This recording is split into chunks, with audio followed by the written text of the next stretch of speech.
Alhamdulillah hamdan katsiran thayyiban mubarakan fi kama yuhibbu rabbuna wa yarda.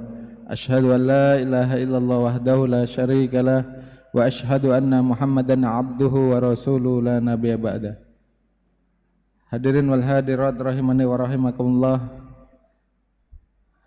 Kembali kita untuk bersyukur kepada Allah Subhanahu wa taala, yang mana Allah Subhanahu wa taala masih memberikan nikmat sehat, nikmat iman dan Islam, dan juga nikmat hidayah, sehingga pada pagi hari ini kita dipertemukan kembali oleh Allah Subhanahu wa taala di rumah-rumahnya Allah Subhanahu wa taala yang berada di muka bumi, yaitu salah satunya masjid, dalam rangka untuk bertolabil ilm, yang insyaallah pada pagi hari ini di Masjid An-Naba yang kita cintai ini akan diisi oleh Ustadz Umar Baladraf hafidhahullah ta'ala dengan tema kajian Bersatu dalam Agama, Larangan Berpecah Belah.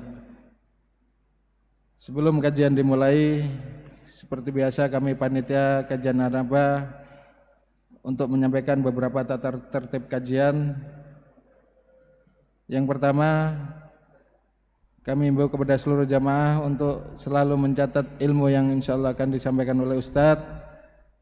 Maklumat yang kedua, nanti akan ada sesi tanya jawab, maka bagi jamaah yang ingin bertanya silakan dengan menggunakan dengan tulisan yang bisa dikumpulkan ke depan, dan untuk kajian umahat atau untuk jamaah umahat bisa dikumpulkan ke panitia kajian. Maklumat yang ketiga, bagi orang tua yang membawa putra dan putrinya yang masih kecil, maka kami harapkan untuk selalu mendampinginya demi ketertiban dan kenyamanan selama kajian berlangsung. Maklumat yang keempat, umat yang sudah memasuki ruangan kajian maka kami wajibkan untuk membuka niqabnya demi keamanan dan kenyamanan bersama. Sekali lagi, bagi umahat yang sudah memasuki ruangan kajian maka kami wajibkan untuk membuka niqabnya demi keamanan dan kenyamanan selama kajian berlangsung. Maklumat yang kelima, kami selalu mengimbau untuk berhati-hati kepada barang bawaan masing-masing dan jangan menitipkan barang bawaannya kepada jamaah yang belum dikenal, karena maraknya kasus penipuan maupun pencurian terutama di jamaah akhwat. Dan pengumuman yang terakhir, kami selalu mengingatkan kembali, kita hadir dalam majelis ini, kita niatkan untuk menghilangkan kebodohan dalam diri kita, keluarga kita, anak-anak kita, dan kita ikhlas dalam menuntut ilmu semata-mata hanya untuk mencapai ridha Allah Subhanahu wa taala. Demikianlah maklumat yang bisa kami sampaikan. Kami mohon maaf atas segala kekurangan dalam penyelenggaraan kajian. Kami ucapkan jazakumullahu khairan. Assalamualaikum warahmatullahi wabarakatuh.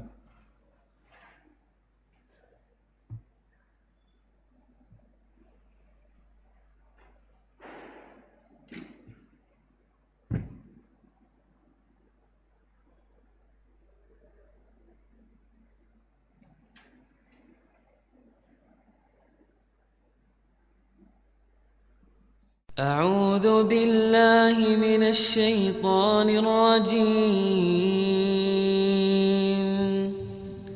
بسم الله الرحمن الرحيم.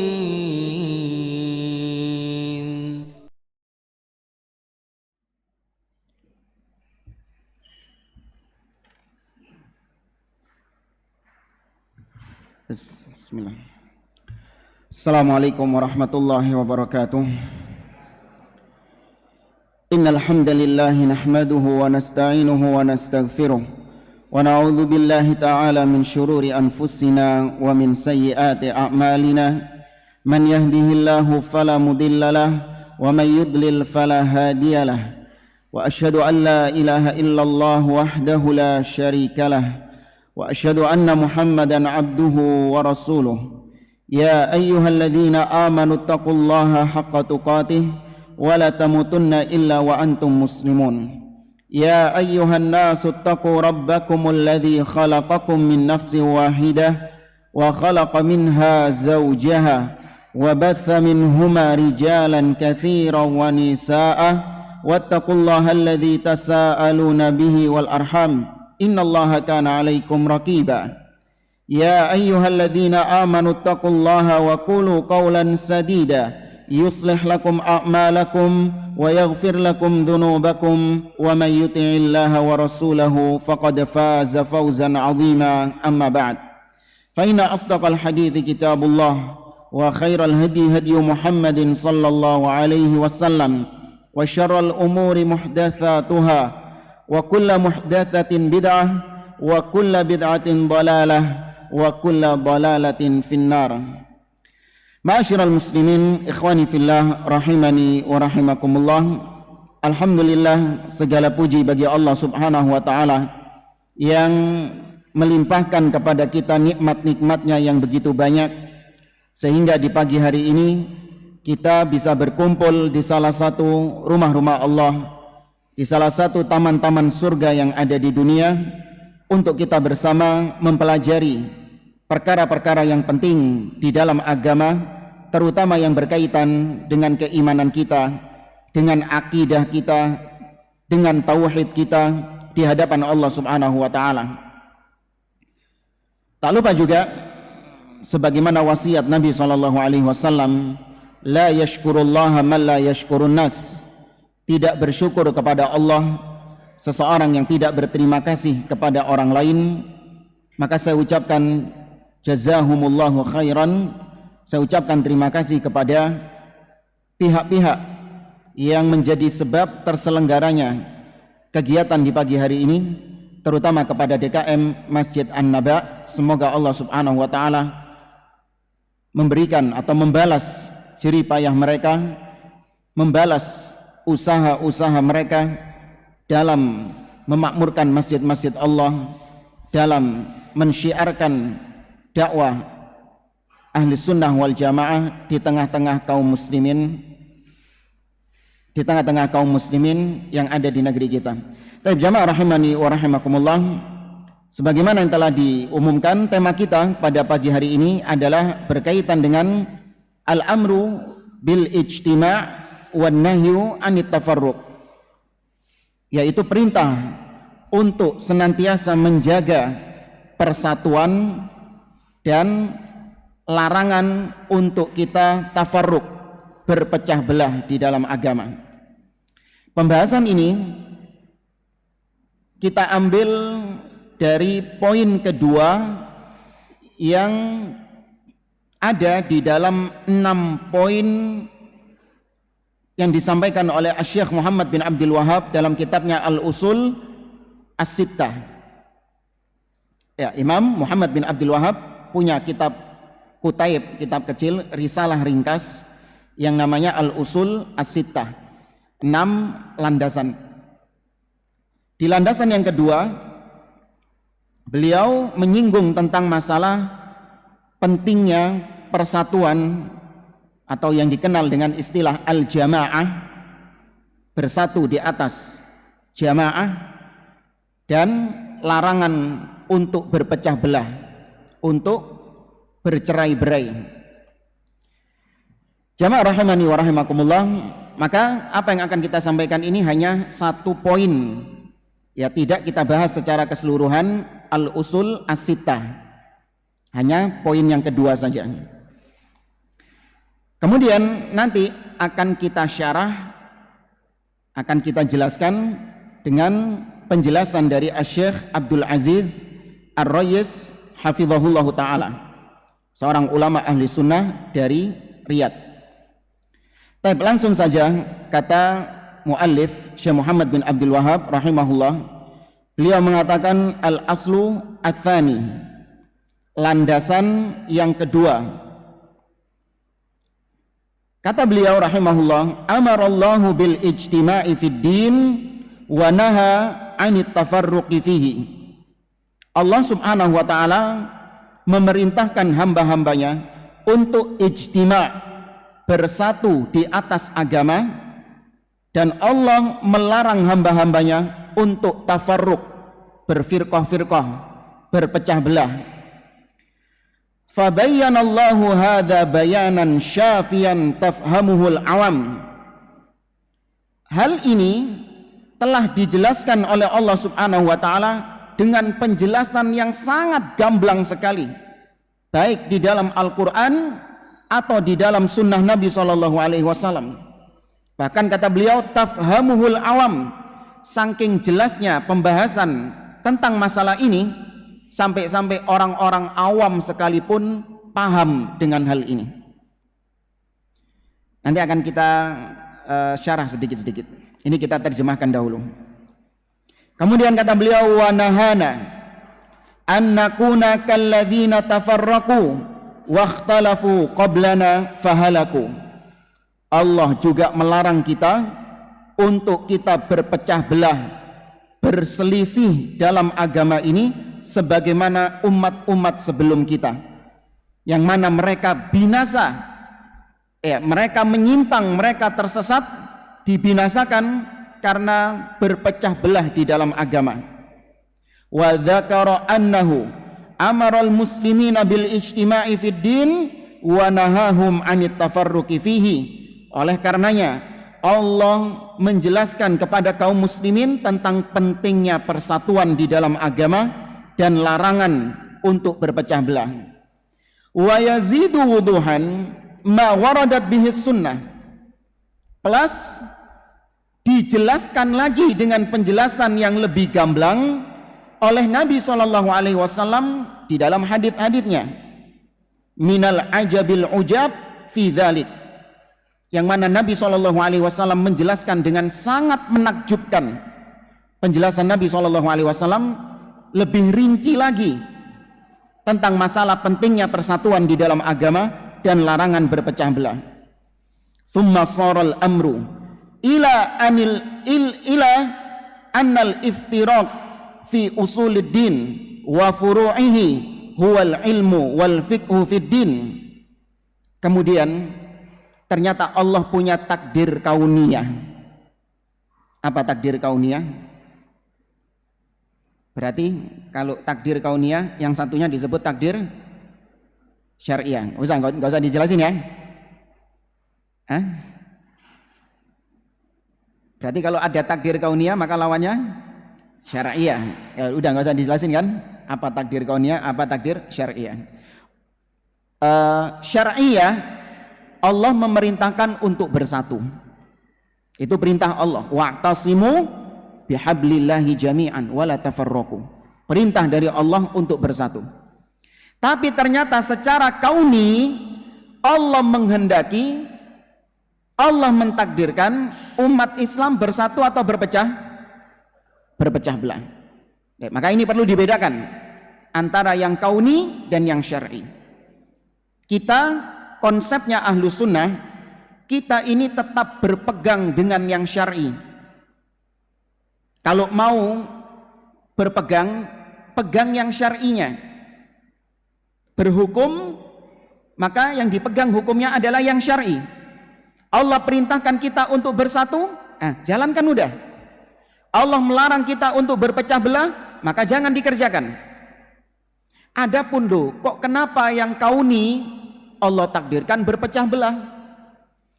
Kenapa Allah takdirkan tidak bersatu umat Islam ini? Maka yang kauni cukup diimani bahwasanya Allah ketika mentakdirkan kauni pasti ada hikmahnya, pasti ada tujuannya, dan itu pasti baik. Ya. Tapi jangan bersandar pada kauni ketika dalam masalah bersikap. Udah Ustaz, ngapain kita bersatu? Toh Allah mentakdirkan umat ini berpecah belah. Ya udah, ayo kita semakin pecahkan umat ini. Keliru. Sama seperti ketika Allah Subhanahu wa taala memerintahkan hamba-hambanya untuk beriman, memerintahkan hamba-hambanya untuk menyembah kepadanya, bertauhid, memerintahkan untuk masuk ke dalam agama Islam, dan melaknat, melarang orang-orang yang kufur kepada Allah Subhanahu wa taala. Tapi realita di lapangan, apa semua manusia beriman? Tidak. Ada yang mukmin, ada yang kafir. Maka jangan bersandar pada yang kauni. Udahlah Ustadz, gak usah dakwah. Kenapa? Toh Allah secara kauni mentakdirkan ada yang mukmin dan ada yang kafir. Nggak usah ngajak orang untuk beriman, nggak usah ngajak orang untuk bertauhid, nggak usah. Karena takdir kauninya ada yang mukmin dan ada yang kafir. Ini keliru pola pikir orang seperti ini. Ya, tetap berpegang pada yang syar'i. Kata beliau, ternyata keadaannya bahwasanya umat ini terjadi perpecahan fil usul pada perkara-perkara prinsip. Perpecahannya itu pada perkara-perkara yang prinsip, usul, pokok, perkara-perkara pokok. Wa furu'ihi, dan juga pada perkara-perkara yang cabang. Huwal ilmu wal fiqhu fid din. Nah, perkara-perkara yang usul, yang furu' itu kalau digeneralkan itulah ilmu di dalam agama. Ya, itulah ilmu, prinsip-prinsip agama ataupun cabang-cabang agama itu adalah ilmu di dalam agama ini. Wasaral ijtima'u fid din la yaquluhu illa zindiq au majnun. Sehingga ketika kondisinya seperti sekarang ini, umat Islam Allah takdirkan secara kauni terpecah belah, maka jadilah sekarang yang suka menyeru kepada persatuan justru orang-orang zindik, justru orang-orang yang majnun, kata beliau, ahlil bid'ah, ya enggak, yang koar-koar, mari umat Islam bersatu, ini kebanyakan siapa? Mereka. Kenapa? Karena makna persatuannya sudah bergeser. Ya, makna persatuan yang diinginkan sama Allah secara syar'i justru mereka menginginkannya secara kauni. Paham maksudnya? Ya, kita diperintahkan bersatu secara syar'inya, tapi ahlul bid'ah menyeru manusia untuk bersatu secara kauni. Maka ini nggak mungkin sebenarnya, tapi itulah seruan mereka. Ya. Yang syirik, ayo bersatu dengan yang bertauhid. Ya. Yang punya akidah yang sesat, ayo bersatu dengan yang akidahnya lurus. Ahlul bid'ah, ayo bersatu dengan ahlus sunnah. Bahkan lebih parah lagi, yang syiah, ayo bersatu dengan yang sunni. Maka secara kauni mereka terpecah belah, tapi dipersatukan sama orang-orang zindik. Baik, ini kita bawakan terjemah saja ya. Kita belum masuk pada syarah penjelasan.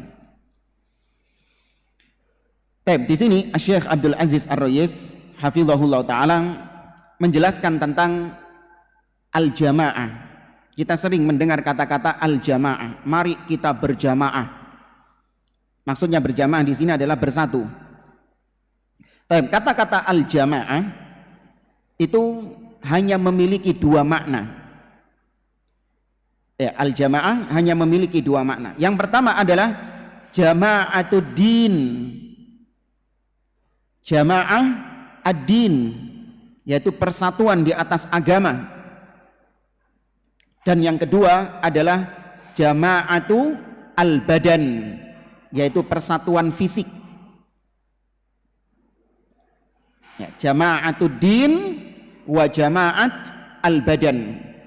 Itu dalil-dalil tentang berjamaah itu enggak keluar dari dua makna ini. Kemudian beliau menjelaskan kalau jama'atud din, berjamaah di atas agama, ya ini yang sedang kita bahas sekarang. Ini yang sedang kita bahas sekarang. Nanti akan ada penjelasannya. Sedangkan jama'atul badan, persatuan secara fisik, maknanya adalah as-sam'u wa ta'ah li waliyil amr, mendengar dan taat kepada penguasa dan tetap komitmen bersama kaum muslimin, bersatu bersama kaum muslimin yang dipimpin oleh seorang kepala negara. Ya, manakala kita tetap mendengar dan taat kepada pemimpin tersebut, maka kita disebut berjamaah. Nah, ini jamaah yang ini, yang model kedua tadi, itu ada pembahasan sendiri di poin yang ketiga dari kitab Usul Sittah ini. Tapi kita nggak bahas itu. Ya, pembahasan yang ketiga ini nanti insya Allah akan kita bahas di Masjid Nurul Iman, Srengseng. Yang poin yang ketiga tadi, jamaah al-badan, persatuan di atas pemimpin kaum muslimin, mendengar dan taat kepada pemimpin kaum muslimin. Tapi yang sekarang kita cuma membahas jamaah ad-din, jamaah persatuan di atas agama. Baik. Jamaah persatuan di atas agama maknanya adalah at-tamassuk bis sunnah. Persatuan di atas agama adalah yaitu seseorang berpegang teguh dengan sunnah, berpegang teguh dengan ajaran Nabi SAW dan jalannya para salafus soleh. Manakala ada seseorang yang dia komitmen di atas sunnah Nabi, komitmen di atas jalannya para salafus soleh, baik secara akidah, ibadah, akhlak, dia komitmen mengikuti jalannya para salaf, maka dia disebut berjamaah, meskipun cuman seorang diri.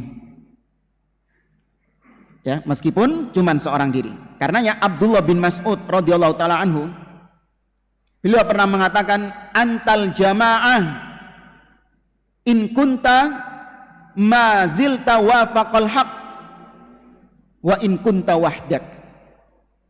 Kata Abdullah bin Mas'ud, kau adalah jamaah sepanjang kau mencocoki kebenaran, sepanjang kau komitmen di atas jalan kebenaran, yaitu jalannya Nabi dan para sahabatnya, kau adalah jamaah. Kaulah yang disebut berjamaah, meskipun kau cuman seorang diri, meskipun kau cuman sendirian.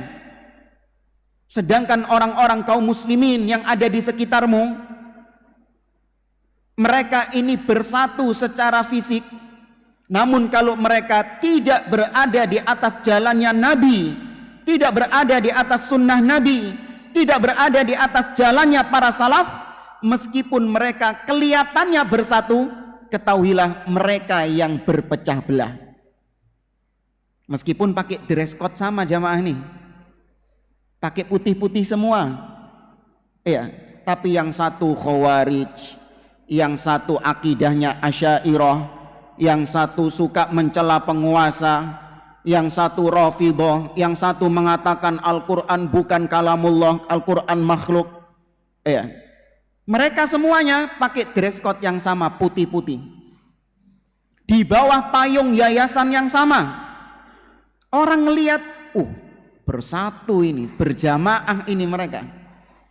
Padahal dari berbagai macam pemikiran, ada yang filsafat, ada yang ilmu kalam, ada yang macam-macam, tapi kok bisa mereka bersatu? Itu persatuan yang semu, bukan persatuan hakiki itu.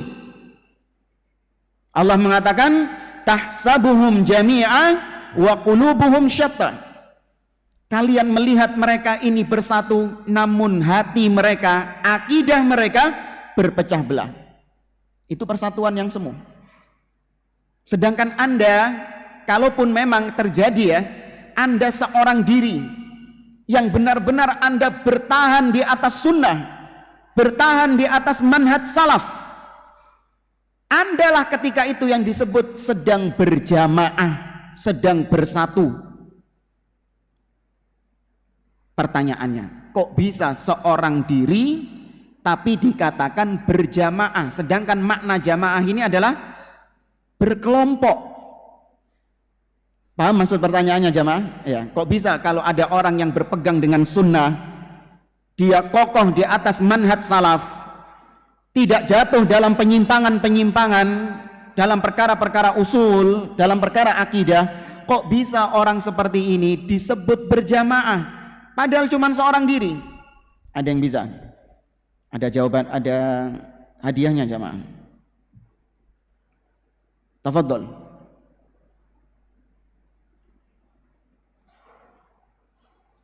Gak apa-apa, jangan malu-malu. Nyoba aja. Yang merepet-merepet bener nggak apa-apa, dapat hadiah. Oh ya, fadhol.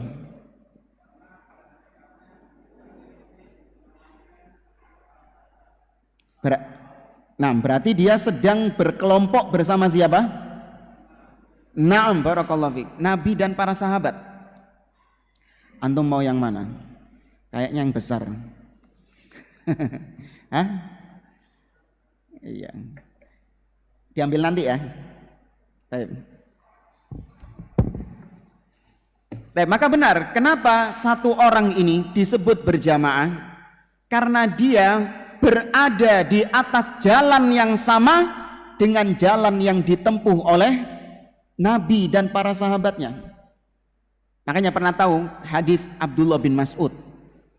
Itu gimana Nabi SAW saking cerdasnya beliau mengajarkan kepada para sahabat bukan verbal saja, tapi beliau memberikan gambaran secara virtual bagaimana seorang itu berada di atas jalan yang lurus yang satu ini. Abdullah bin Mas'ud menceritakan khattalana Rasulullah SAW khattan biyadi. Nabi itu pernah menggambar satu garis, satu yang digambar Nabi, satu garis yang lurus dengan tangannya. Kemudian Nabi mengatakan, hadza siratullahi mustaqiman. Inilah jalan Allah yang lurus. Berapa? Satu. Kemudian kata Abdullah bin Mas'ud, thumma khatta khututan an yaminihi wa an shimalih. Kemudian Nabi menggambar garis yang banyak ke arah kanan dan ke arah kiri. Seraya Nabi mengatakan, hadhihi subul laisa ala kulli sabilin minha illa syaitanu yad'u ilaihi. Inilah jalan-jalan yang banyak. Tidaklah di antara jalan-jalan yang banyak ini kecuali ada syaitan yang menyeru manusia, mengajak manusia untuk lewat jalan situ. Apa jalan-jalan itu? Jalan-jalan penyimpangan di dalam agama, jalan-jalan kesesatan, jalannya ahlul bidah. Itu jalan-jalan yang banyak itu. Makanya kenapa ahlul bid'ah dikatakan berpecah belah? Karena jalannya banyak. Ada yang ke arah kanan jalannya Khawarij, yang satu jalannya Syiah, yang satu jalannya Mu'tazilah, yang satu jalannya Jahmiyah, yang satu jalannya Asy'ariyah, yang satu jalannya Kullabiyah, jalannya Murji'ah. Penyimpangan-penyimpangan ini bermacam-macam. Maka ketika mereka berada di atas jalan-jalan yang menyimpang ini, mereka ketemu enggak? Enggak ketemu. Punya jalan sendiri-sendiri mereka. Adapun yang berpegang dengan sunnah, berpegang dengan manhaj yang hak, maka jalan mereka cuma berapa? Satu. Makanya disebut mereka ini berjamaah. Karena dulu jalan inilah yang dilewati Nabi SAW. Abu Bakar lewat jalan ini, Umar ibnul Khattab lewat jalan ini, para imam-imam yang 4 lewat jalan ini. Ya. Maka kita berusaha untuk bersama mereka. Nah, ini namanya berjamaah. Bukan sebagaimana yang didengungkan oleh sebagian orang. Nih Salafi nggak mau bersatu dengan kaum muslimin. Oh enggak. Persatuan yang kita maksud di sini adalah persatuan di atas jalan yang hak, persatuan di atas jalannya Nabi SAW. Dan namanya persatuan nggak perlu diundang-undang, nggak perlu didengung-dengungkan. Otomatis orang yang berpegang dengan sunnah pasti akan bersatu dengan yang sama-sama berpegang dengan sunnah. Nggak perlu ada invitation, nggak perlu ada undangan persatuan, nggak perlu jamaah. Nggak perlu pakai dress code, harus putih-putih semua, nggak perlu. Iya. Nggak perlu berkumpul di satu titik. Agar bersatu berkumpul di satu titik pakai baju putih semuanya, bawa bendera, nggak perlu. Cukup terapkan sunnah Nabi, berakidahlah dengan akidahnya Nabi dan para sahabatnya, ikuti jalannya para salaf, otomatis Anda bersatu dengan orang-orang yang semisal dengan Anda. Iya. Jelas ya, Pak? Baik, ini persatuan Ahlus Sunnah. Baik, Imam Ahmad Dalam riwayat Imam Ahmad dan juga Abu Dawud dan yang lainnya, Nabi SAW bersabda dari hadis Muawiyah bin Abi Sufyan, kata Nabi SAW, iftaraqatil yahud ala 31 wa iftaraqatin nasara ala thintaini iftaraqatil yahud ala 71 wa iftaraqatin nasara ala thintaini wa sab'in wa sataftariqu hadhihi al-ummah ala 73 firqah kulluha finnar illa wahidah. Kata Nabi, orang Yahudi mereka terpecah menjadi 71. Orang Nasara mereka terpecah menjadi 72. Dan umat ini terpecah menjadi 73, kulluha finnar, semuanya terancam neraka illa wahidah, kecuali satu. Nabi ditanya, manhum ya Rasulullah, siapa mereka ya Rasulullah? Nabi mengatakan al-jamaah, merekalah yang bersatu. Nah, di sini kan berarti paham ya, persatuan di sini maksudnya apa? Di atas sunnah. Nah, hadis ini diseret maknanya ke makna-makna yang batil. Tuh, Nabi memerintahkan satu golongan yang dijamin surga di antara 72 yang di neraka adalah al-jamaah. Apa itu al-jamaah? Yang bersatu, yang merangkul sesama firqah-firqah lain, pokoknya sesama kaum muslimin itu diajak bersatu semuanya. Tidak suka membeda-bedakan, oh ini ahlul bid'ah, ini ahlul, enggak. Bersatu, berjamaah katanya. Keliru ente memahami hadis. Berjamaah di sini yang maksud yang di atas sunnah, bukan yang menyimpang-menyimpang. Dan mereka ini ahli bid'ah, terutama dari kalangan al-ikhwanul muslimun, ketika mereka menyerukan persatuan, mari kita bersatu, maknanya adalah diam, jangan mengingkari kesyirikan, jangan mengingkari penyimpangan-penyimpangan umat Islam yang lain. Mau umat Islam punya akidah yang menyimpang, biarkan. Karena kalau Anda membantah penyimpangannya, maka dituduh memecah belah persatuan. Terjadi nggak? Terjadi. Nah, ini persatuan macam apa? Persatuan macam apa? Ada saudaranya menyimpang, dibiarkan sama dia. Nggak diingatkan kalau apa yang kau yakini itu menyimpang. Ada saudara Anda punya keyakinan bahwa Allah itu tidak memiliki, atau Allah itu tidak di atas. Ya. Allah tidak di atas. Ketika Anda membantah dia, meluruskan penyimpangannya, Anda katakan bahwa apa yang kau yakini, Allah di mana-mana misalnya, itu keyakinan yang menyimpang, itu keyakinan yang salah. Tobatlah, kembali kepada akidah salaf yang menegaskan bahwa Allah di mana? Di atas. Ketika kita membantah, meluruskan penyimpangan ini, apa kata dia? Waduh, ente ini sukanya memecah belah kaum muslimin.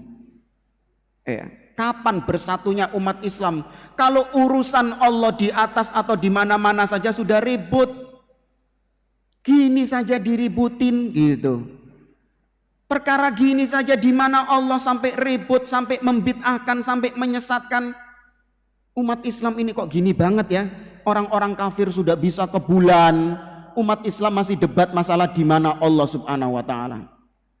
Pernah dengar kayak gini? Iya. Sudahlah, nggak usah diributin. Bersatu. Iya. Sampai kapan umat Islam seperti ini? Kalau orang kafir ngelihat umat Islam ini terus bertikai masalah-masalah seperti ini, yang seneng orang kafir, mereka tepuk tangan ngelihat umat Islam bertikai. Anda nggak pernah ngelihat orang kafir tepuk tangan gitu? Ketika ada yang debat, ada yang meluruskan syubhat penyimpangan, enggak. Justru orang kafir tepuk tangan gembira ketika ada kesesatan di antara kaum muslimin yang didiamkan. Itu baru orang kafir senang. Membiarkan kesesatan-kesesatan yang ada. Tapi ini jargonnya ahli bid'ah. Maka yang dimaksud jamaah dalam hadis tadi adalah jamaah yang di atas al-haq, Pertanyaan. Atau bukan pertanyaan, tes. Tadi kita bilang kata-kata jamaah itu bermakna berapa? Bermakna 2. Ketika saya bacakan suatu hadis, tentukan jamaah yang dimaksud dalam hadis ini itu jamaah makna yang pertama atau jamaah makna yang kedua. Paham maksudnya? Nabi SAW bersabda, "Man faraqal jama'ata shibron famata alaihi mata mitatun jahiliyah." Barang siapa yang memisahkan diri dari jamaah, kemudian meskipun sejengkal, kemudian dia mati, maka matinya itu seperti mati bangkai jahiliyah. Jamaah apa yang dimaksud di sini? Angkat tangan.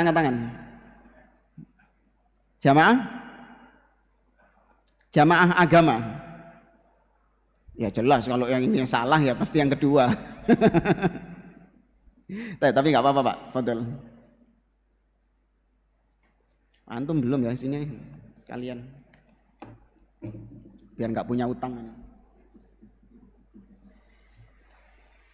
Yang benar jamaah apa yang dimaksud di sini? Jamaah makna yang kedua.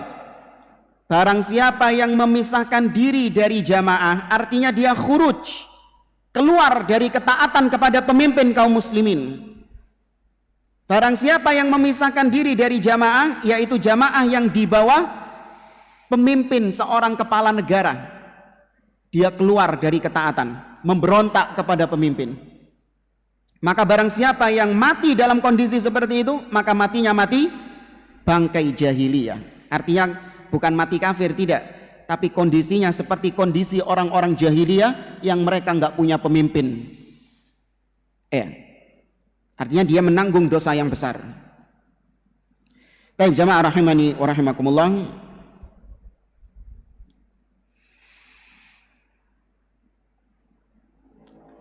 Kemudian di sini Syekh Abdul Aziz Ar-Rayis, beliau menyebutkan tentang dalil-dalil perintah untuk bersatu di atas agama, yaitu perintah untuk kita tamasuk, berpegang dengan sunnah, dan larangan untuk berpecah belah.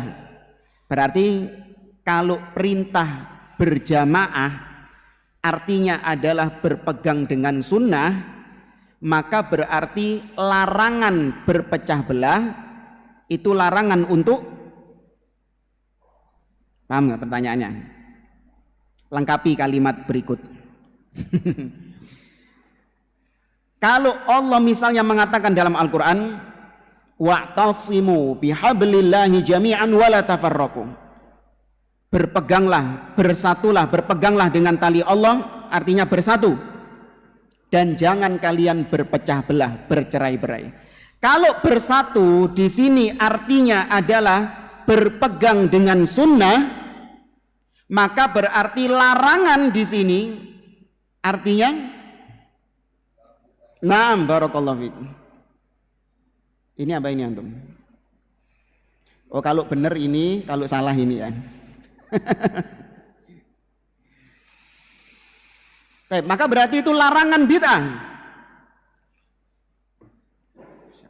Kapan minumnya ini? Jazakallah khair. Wah nanti dikira endorse ini. Ada mereknya enggak? Oh kan kelihatan mereknya ini.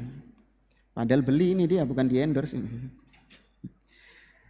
Maka berarti larangan-larangan dari Allah untuk bercerai-berai, wala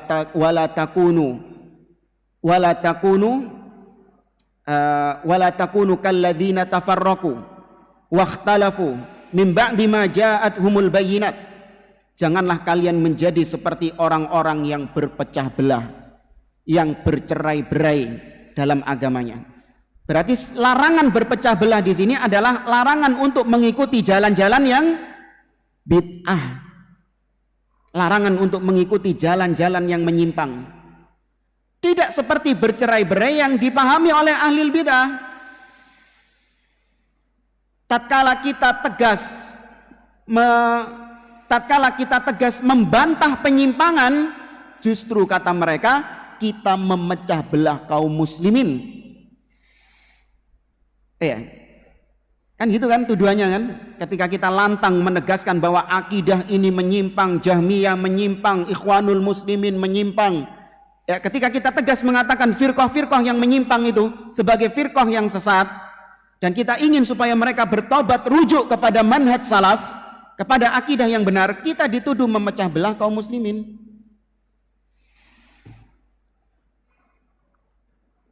Ya Pak, jazakallah khair.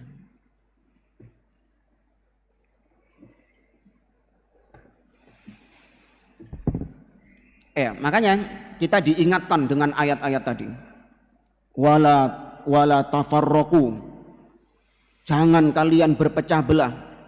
Kalau kalian terus membicarakan, mentahdzir firqah-firqah ahlil bid'ah, maka sama saja kalian sedang memecah belah. Padahal Allah mengatakan wala tafarraqu, jangan kalian berpecah belah. Maka kita jawab, Anda keliru memahami larangan berpecah belah di sini. Justru larangan berpecah belah ini lebih cocoknya ke Anda, karena Anda mentolerir bid'ah-bid'ah dan jalan-jalan penyimpangan. Baik. Di sini banyak beliau menyebutkan dalilnya, tapi anak kira nggak perlu kita sebutkan semuanya. Baik, yang menarik, tadi beliau menyebutkan bahwa di zaman sekarang itu secara kauni Allah mentakdirkan umat Islam terpecah belah. Ya, secara kauni umat Islam terpecah belah. Nah, terpecah belahnya umat Islam ini sebagaimana dijelaskan Nabi tadi, terpecah menjadi 73 golongan, atau dalam hadits lain Nabi mengatakan fa innahu may ya'ish minkum ba'di fasayara ikhtilafan katsira. Barang siapa yang hidup sepeninggalku nanti, maka dia akan melihat perselisihan yang banyak, perpecahan yang banyak. Pertanyaannya, perpecahan yang dimaksud dalam hadis ini, perpecahan, perselisihan dalam masalah akidah atau dalam masalah fikih? Dalam masalah akidah. Ya. Perpecahan, perselisihan yang tercela itu kebanyakan adalah pada perkara-perkara akidah, kebanyakan. Ya, meskipun pada pertemuan kita bulan apa saya terakhir di sini? Sudah lama ya. Saya sudah menjelaskan kepada Anda tentang perbedaan dalam masalah usul dan perbedaan dalam masalah furu'. Ini kalau saya ulangi lagi akhirnya judul baru lagi nanti ini. Baik, intinya kalau perpecahan, perselisihan yang dicela dalam dalil-dalil hadis Nabi SAW itu kebanyakan perselisihan dalam masalah akidah. Meskipun bukan berarti dalam masalah fikih nggak ada, tapi sedikit jika dibandingkan dengan perselisihan dalam masalah akidah.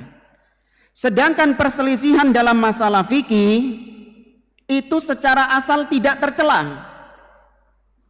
Ya, berbeda, berselisih dalam masalah fikih itu secara asal tidak tercela dan bukan yang dimaksud oleh Nabi di dalam hadis-hadis yang tadi kita sebutkan. Meskipun ada perkara-perkara fikih yang apabila kita berselisih di dalamnya maka masuk perselisihan yang tercela. Ya, masuk perselisihan yang tercela. Ya, contoh sederhana saja, Sholat ini masalah apa? Fikih atau akidah? Fikih. Anda meyakini wajibnya sholat 5 waktu.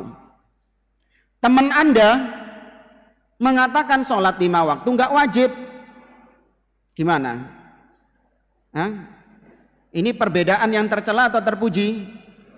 Tercela. Padahal masalah apa ini? Masalah fikih. Ya, maka dilihat dulu perbedaan yang mana dulu. Ada perkara akidah, perbedaan masalah akidah, tapi bukan termasuk perbedaan yang tercela. Seperti apa? Ada hadiahnya jemaah. Masih banyak. Perbedaan akidah, tapi bukan termasuk ikhtilaf yang tercela.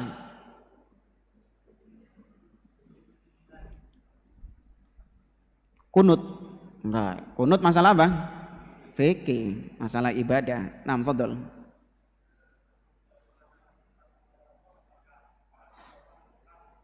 Nah, barakallahu fiik.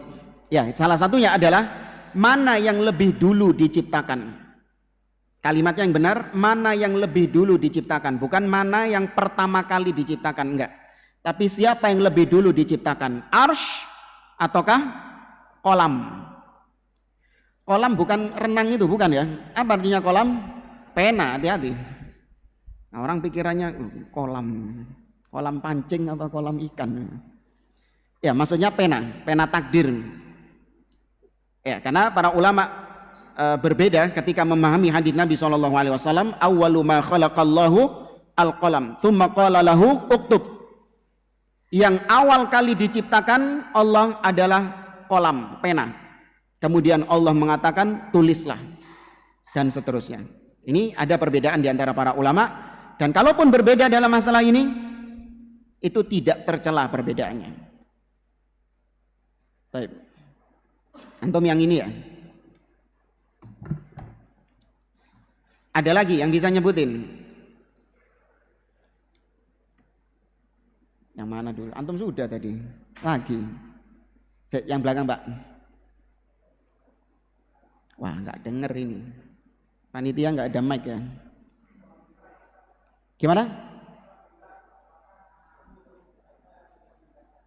Apakah Nabi? Enggak, itu perbedaan yang nggak bisa ditolerir. Ya, Isra Mi'raj, sepakat para ulama, Nabi melaksanakan Isra dan Mi'raj, ruh dan jasad. Adapun yang mengatakan bahwa yang Mi'raj, yang Isra Mi'raj adalah ruh saja, itu pendapatnya ahli bidah.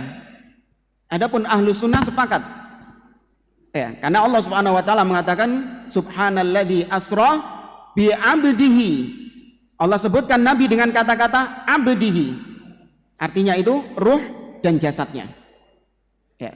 Tapi kalau dalam masalah Isra Mi'raj ada perbedaan di antara para ulama yang ikhtilaf yang ini apa namanya tadi tidak tercela, yaitu tentang kapan terjadinya Isra Mi'raj tersebut. Ya, waktu terjadinya Isra Mi'raj itu khilaf di antara para ulama. Ada yang mengatakan setelah Nabi hijrah, ada yang mengatakan sebelum Nabi hijrah, tahun ke-10 kenabian, ya, sebelum Khadijah meninggal. Ya, ana lupa rincian-rincian khilaf di antara para ulama. Itu ada di dalam kitab Al-Bidayah wan Nihayah karangan Al-Imam Ibnu Katsir rahimahullah taala. Tapi nggak apa-apa, nanti antum dapat hadiah aja. Baik, jamaah rahimani wa rahimakumullah. Kemudian tadi kita sebutkan perbedaan pendapat. Perbedaan pendapat. Kalau di Indonesia ini kenapa banyak yang gerah sama dakwah sunnah? Bukan karena perbedaan pendapat, karena perbedaan pendapatan. Itu beda lagi itu pembahasannya itu. Yang kita maksud perbedaan pendapat. Ya, khilaf, ikhtilaf. Tapi dalam masalah fikih kita mengenal ada al-madzhab. Ada mazhab-mazhab dalam masalah fikih. Ya. Yang paling populer adalah 4 mazhab itu. Mazhab Al-Hanafi, kemudian mazhab Maliki, Asy-Syafi'i, dan mazhab Hambali, mazhab Imam Ahmad bin Hanbal. Meskipun banyak mazhab-mazhab yang lain, imam-imam tabi'in, tabi'ut tabi'in, mereka juga punya mazhab sendiri. Seperti Sufyan Ats-Tsauri, ya, kemudian Al-Imam Al-Auza'i dan yang lainnya. Mereka memiliki mazhab-mazhab sendiri, namun tidak sepopuler 4 imam mazhab ini. Taib. Secara asal bermazhab itu tercela atau tidak? Tidak tercela. Seorang mengatakan bahwa saya bermadzhab Syafi'i itu tidak tercela. Namun yang tercela adalah at-ta'assub fil madhab. yaitu fanatik buta terhadap madhab tersebut. Ini yang diperangi, ini yang dicela oleh para ulama. Adapun kalau orang bermadhab nggak ada masalah, dia lebih banyak memilih pendapat-pendapat Imam Syafi'i misalnya. Tapi kapan dia mengetahui bahwa pendapat tersebut lemah, ya pendapat tersebut keliru, nggak boleh dia tetap fanatik dengan madhab tersebut. Artinya dalam perkara itu nggak boleh dia tetap kekeh, padahal tahu bahwa itu menyelisihi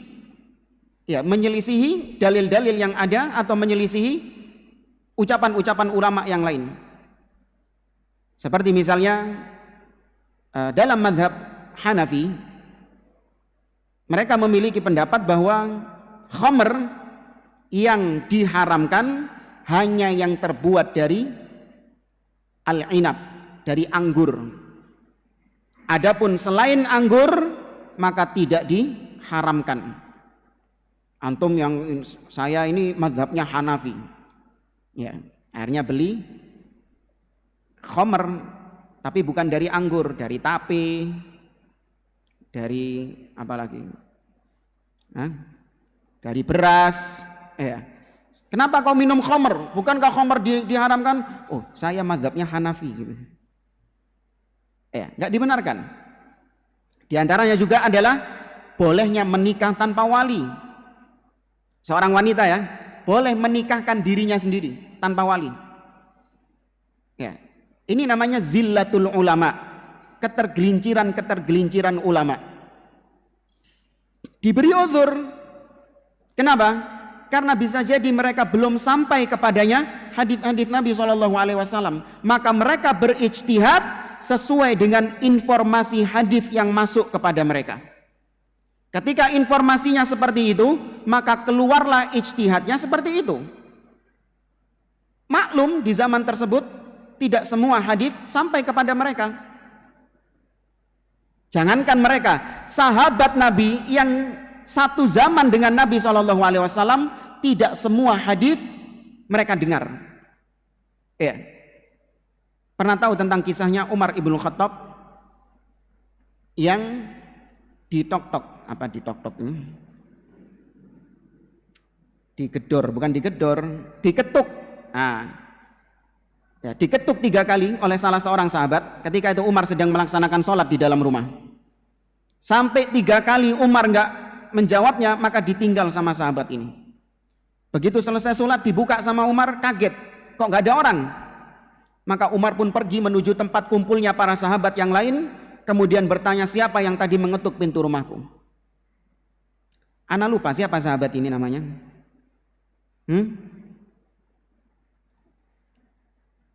Hudzaifah ibnul Yaman. Ana lupa, wallahu a'lam, siapa sahabat ini. Kemudian bertanya, ana ya Rasulullah, ana ya Amirul Mukminin, aku tadi yang mengetuk pintu rumahmu. Afala tantadhir, kenapa kau enggak mau menunggu? Kemudian dia mengatakan, sami'tun Nabiyya sallallahu alaihi wasallam yaqul, man ista'dzana thalathan falam yaftah falyarji, atau kama qala sallallahu alaihi wasallam. Barang siapa di antara kalian yang minta izin kepada saudaranya untuk minta izin, artinya ya seperti ngetuk pintu dan yang lainnya, sampai 3 kali tidak diberi izin, maka balik, pulanglah. Kemudian kata Umar ibn Khattab, siapa lagi di antara kalian yang pernah mendengar hadis ini? Tuh, berarti Umar baru pertama kali dengar ada hadis seperti itu. Padahal Umar ini ketemu nggak sama Nabi? Ketemu, satu zaman dengan Nabi SAW. Apalagi yang nggak ketemu Nabi? Imam-imam madhab ini nggak ketemu Nabi SAW. Ya, maka wajar diberi uzur apabila mereka ini ya tidak mengetahui hadis Nabi SAW dan berijtihad sesuai dengan apa yang mereka ketahui. Nah, kita yang sudah dijelaskan oleh para ulama-ulama bahwa ini bertentangan dengan hadis Nabi SAW, ya kita tinggalkan pendapat tersebut. Ya, maka yang tercela adalah sikap fanatik madhab. Baik, kita lanjut ke permasalahan berikutnya.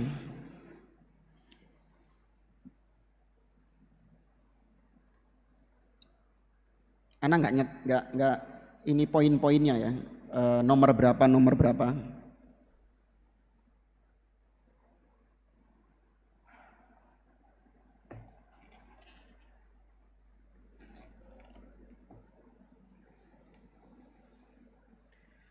Kita lanjut ke permasalahan berikutnya.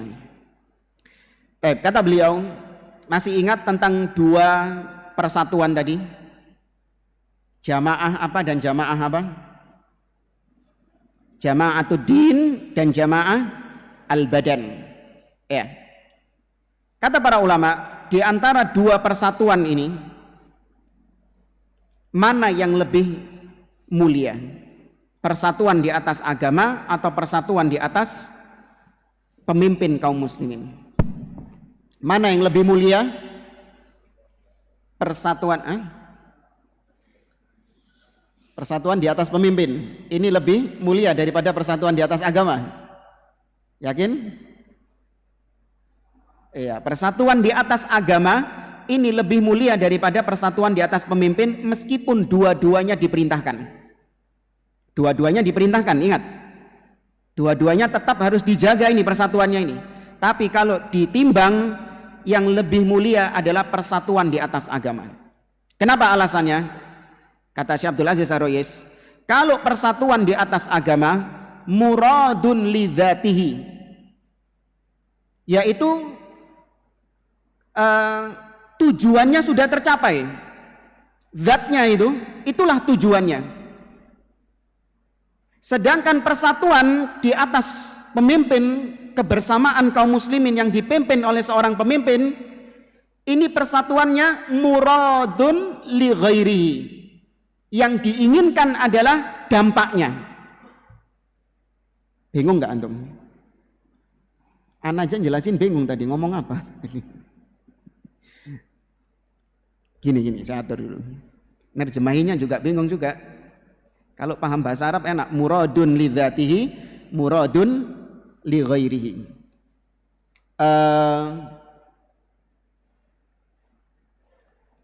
Persatuan di atas agama itu sudah tujuannya itu, bukan sarana.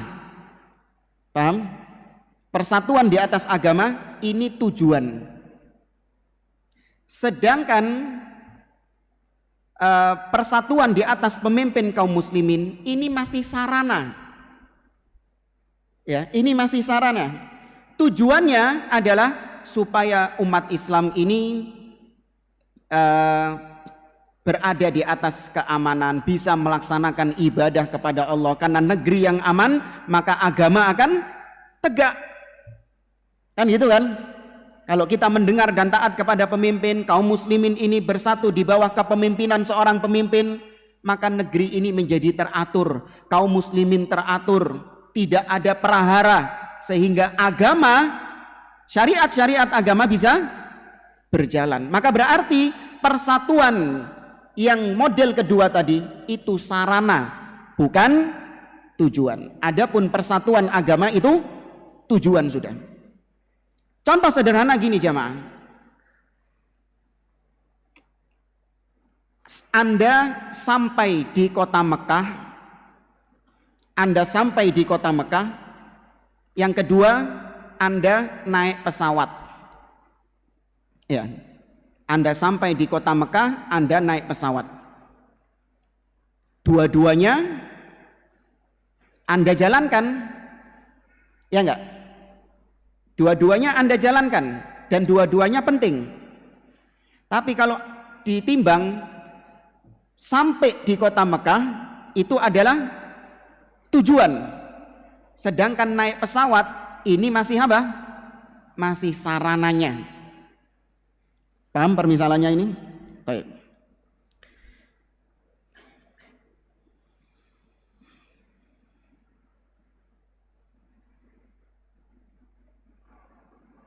Baik jamaah rahimani wa rahimakumullah. Permasalahan berikutnya, pembahasan ini sebagaimana tadi kita sampaikan, larangan berpecah belah berarti larangan untuk apa tadi? Kok sudah lupa? 6. Larangan untuk bid'ah di dalam agama. Maka di sini beliau menjelaskan tentang beberapa perkara-perkara berkaitan dengan bid'ah. Kata beliau, al-bid'atu asyaddu fi syari'ah ithman minal ma'asi asyahwaniyah. Kebid'ahan, baik bid'ah dari akidah, bid'ah pada perkara akidah, atau bid'ah pada perkara ibadah, itu lebih besar dosanya daripada maksiat-maksiat syahwat. Ya, daripada maksiat-maksiat syahwat. Qala Syekhul Islam Ibnu Taimiyah rahimahullah. Berkata Syekhul Islam Ibnu Taimiyah rahimahullah taala, kata beliau, wal ma'asi asyubuhatiyah ay al bid'ah asyaddu minal ma'asi asyahwaniyah bidalalati sunnah wal ijma'. Kata Syekhul Islam Ibnu Taimiyah, maksiat berupa syubhat, berarti apa ini? Bid'ah, itu lebih parah, lebih dahsyat daripada maksiat berupa syahwat. Meskipun dua-duanya disebut maksiat ya, awas. Jangan yang syahwat ini disepelekan, enggak. Dua-duanya buruk. Tapi jika ditimbang lebih buruk kebid'ahan. Ya, berdasarkan kesepakatan para ulama. Ya, di sini beliau menukil ijma'. Nabi SAW juga bersabda, kullu bid'atin dhalalah. Ya, semua jenis bid'ah itu sesat. Ya, maka dengan demikian kebid'ahan lebih dahsyat daripada kemaksiatan. Adapun secara logika, sebagaimana yang diucapkan oleh Al-Imam Sufyan Ats-Tsauri rahimahullah taala, beliau mengatakan al-bid'atu ahabbu ila iblis minal maksiyah. Bid'ah itu lebih dicintai oleh iblis daripada kemaksiatan syahwat. Li'annal bid'ah la yutabu minha wal ma'asi yutabu minha. Karena kebid'ahan, karena kemaksiatan, pelakunya punya peluang besar untuk bertobat. Sedangkan kebid'ahan kecil peluangnya untuk bertobat. Kenapa? Karena trigger, pemicu orang bertaubat itu adalah ilmu bi annahul khata'. Dia itu mengetahui dulu kalau perbuatannya itu adalah keliru. Itu awal orang tobat itu pemicunya adalah ilmunya dulu. Dia sadar, dia tahu bahwa perbuatannya itu buruk, baru kemudian ada pertaubatan. Kalau dia tidak menganggap perbuatannya itu buruk, sampai kapanpun dia nggak akan tobat, jamaah. Ya, makanya pelaku-pelaku maksiat itu, pezina, ya, rampok, begal, apalagi koruptor, bajing loncat, peminum khamr dan yang lain, pemakan riba, rentenir dan yang lainnya. Kalau Anda nasihati, ngangguk-ngangguk dia, iya, gitu. Kenapa? Dia sudah punya ilmu. Kalau apa yang dia kerjakan selama ini itu keliru. Beda sama kalau antum meluruskan ahlil bid'ah. Iya. Apa yang terjadi? Bukan ngangguk-ngangguk gini, malah gini dia. Apa ini?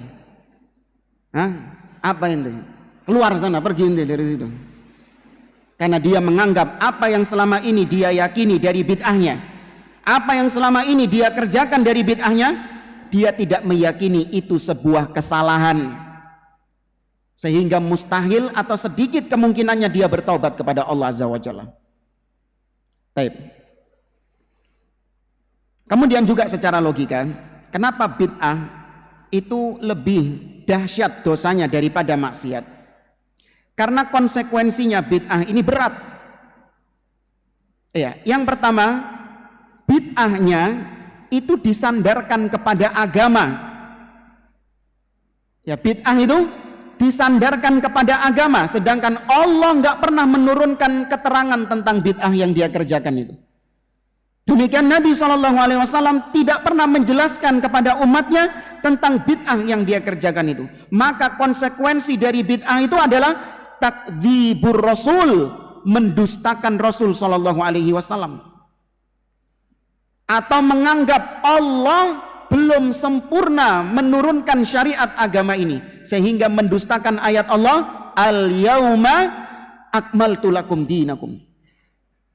Itu konsekuensinya gitu jamaah, otomatis itu disadari atau nggak disadari sama ahli bid'ah harus kayak gitu. Iya, ini konsekuensi dari kebid'ahan. Kenapa bid'ah lebih parah dari maksiat? Maksiat karena disandarkan kepada agama. Sedangkan pelaku maksiat itu nggak ada yang menyandarkannya kepada agama. Orang berzina aja, dia nggak menganggap dengan zinanya ini dapat pahala. Kecuali Syiah ya, yang menganggap zina dapat pahala apa? Mut'ah. Orang mencuri misalnya, nggak ada yang menganggap mencuri adalah sebuah bentuk takorrub kepada Allah. Dia mengharapkan maghfirah, mengharapkan ampunan ridha Allah ketika dalam perbuatan mencuri itu. Makanya Pak, nggak ditemukan orang yang melakukan maksiat ketika memulai maksiat dia mengatakan bismillah. Ada nggak kayak gitu? Kenapa nggak ngomong bismillah? Karena tahu itu bukan sebuah ibadah. Dia tidak menyandarkan maksiatnya itu kepada syariat Allah, kepada agama Allah Subhanahu wa taala. Berbeda dengan kebid'ahan, kebid'ahan itu diyakini sebagai bentuk takarrub kepada Allah, sebagai bentuk mendekatkan diri kepada Allah Subhanahu wa taala, padahal dusta. Tidak ada ibadah mendekatkan diri dengan bid'ah-bid'ah seperti itu, nggak ada. Nah, kemudian permasalahan berikutnya. Kurang berapa menit ya?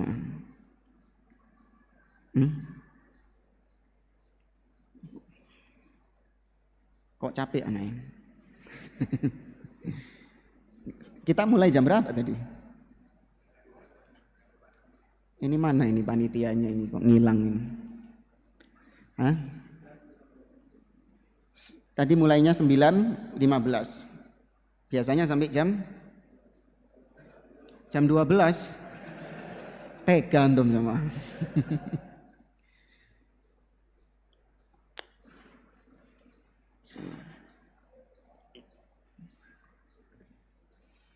Pembahasan berikutnya, nggak tahu yang nomor berapa ini, antum catat sendiri. Al bid'ah kulluha dhalalah. Bid'ah itu semuanya sesat. Ya, bid'ah itu semuanya kesesatan. Tidak ada namanya bid'ah hasanah. Nah, ini dibantah oleh para ulama karena Nabi SAW telah tegas mengatakan wa syarrul umuri muhdatsatuha wa kullu muhdatsatin bid'ah wa kullu bid'atin dhalalah. Ya, dan semua bid'ah itu adalah dhalalah, sesat. Ahlul bid'ah berupaya untuk melegalkan adanya bid'ah hasanah dengan cara-cara mulai yang agak ilmiah sampai cara-cara yang konyol mereka lakukan untuk melegalkan adanya bid'ah hasanah. Kita sebutin sebagian, mulai dari cara-cara yang ilmiah. Kata mereka, Nabi mengatakan wa kullu bid'atin dhalalah. Kata-kata kullu itu gak mesti artinya semua, seluruhnya. Ya, kata-kata kullu itu jangan dipahami semua bid'ah, enggak. Sebagian bid'ah, kebanyakan bid'ah itu sesat. Tapi sebagian lain enggak. Mereka mulai ngasih syubhat. Apa syubhatnya? Kalau kullu itu enggak semuanya, enggak selalu artinya semua. Saya ulangi ya. Syubhatnya, kullu, kata-kata kullu dalam bahasa Arab, kata mereka artinya tidak mesti seluruhnya. Mungkin ada perkecualian-perkecualian. Baik, mereka mulai masuk ke pendalilan. Allah Subhanahu wa taala mengatakan innallaha bukan. Allah Subhanahu wa taala mengatakan kullu syai'in halikun. Atau jangan ini dulu lah, nanti bingung antum.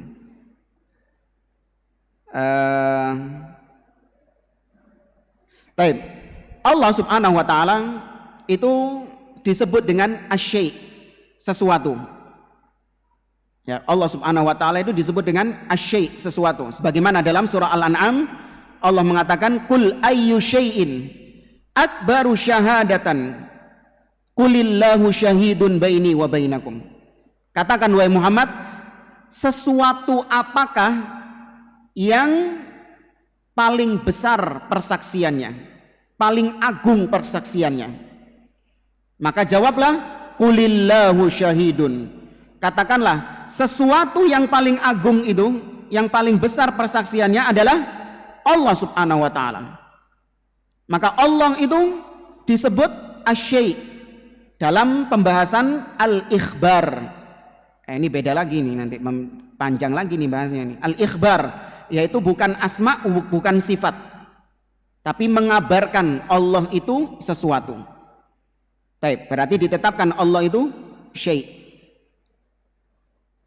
Kemudian Allah mengatakan juga kullu syai'in halikun. Segala syai' itu binasa. Berarti Allah masuk enggak di situ? Enggak kan?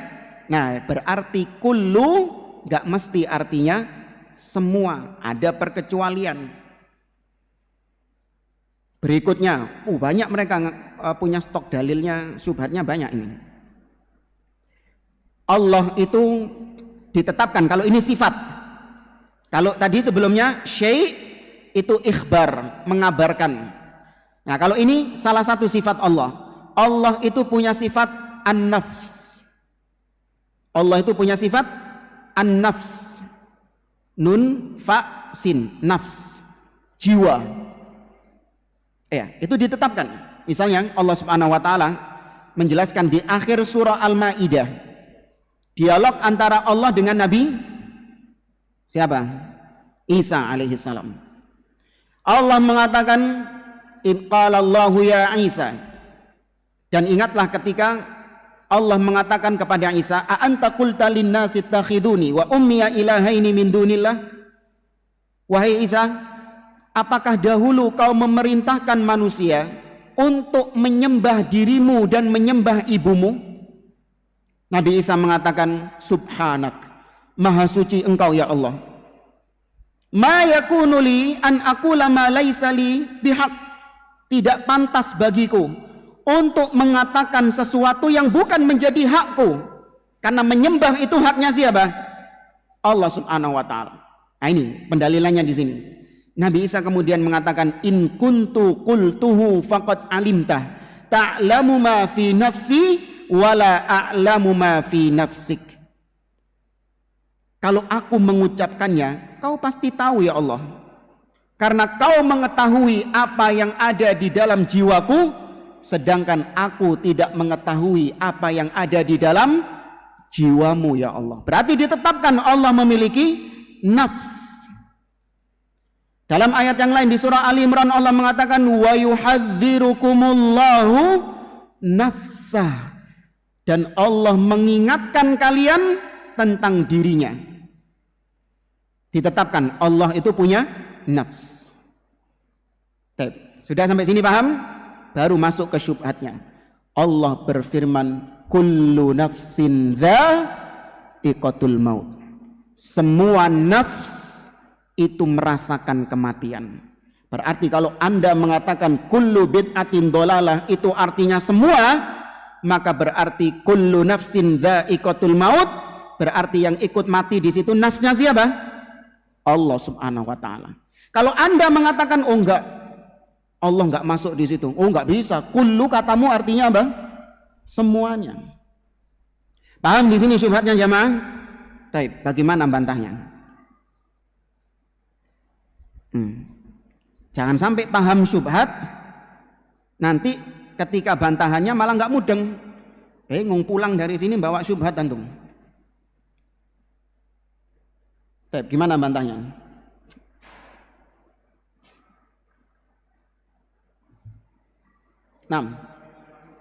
Barakallahu fiik. Jawaban secara globalnya, laisa kamitslihi syai'. Dalam bahasa Arab, kullu itu secara asal harus dimaknai seluruhnya bila istifna, tanpa pengecualian. Secara asal ya, kullu itu harus dipahami semuanya tanpa ada pengecualian. Ini secara asal. Kalau ada dalil lain yang menunjukkan pengecualian, nah baru kita kecualikan di situ. Tapi kalau tidak ada dalil yang mengecualikan, maka dibiarkan seluruhnya. Nah, kalau tadi disebutkan kullu nafsin dha'iqatul maut, semua nafs itu pasti akan merasakan kematian. Kenapa kita perkecualikan Allah tidak masuk di situ? Karena ada dalil yang mengecualikannya. Allah mengatakan bahwa Dia itu tidak mati. Wa tawakkal 'alal hayyil ladzi la yamut. Bertawakallah kepada Allah yang maha hidup, yang tidak pernah mati. Demikian juga Allah nggak mungkin digabungkan dengan makhluknya. Dalam satu penyebutan kullu nafsin, berarti di situ berserikat antara Allah dengan makhluk, itu mustahil. Nggak mungkin terjadi seperti itu. Ya, maka ini ada pengecualian, boleh diperkecualikan. Lah kalau kullu bid'atin dhalalah, mana dalil yang mengecualikan adanya bid'ah hasanah? Kita tantang. Kalau ada nggak apa-apa kita sebutkan. Kita yakini kalau memang ada bid'ah hasanah. Kalau Anda nggak nemu ada dalil yang mengecualikan, maka berarti maknanya kembali kepada makna awal, kullu artinya apa? Seluruhnya.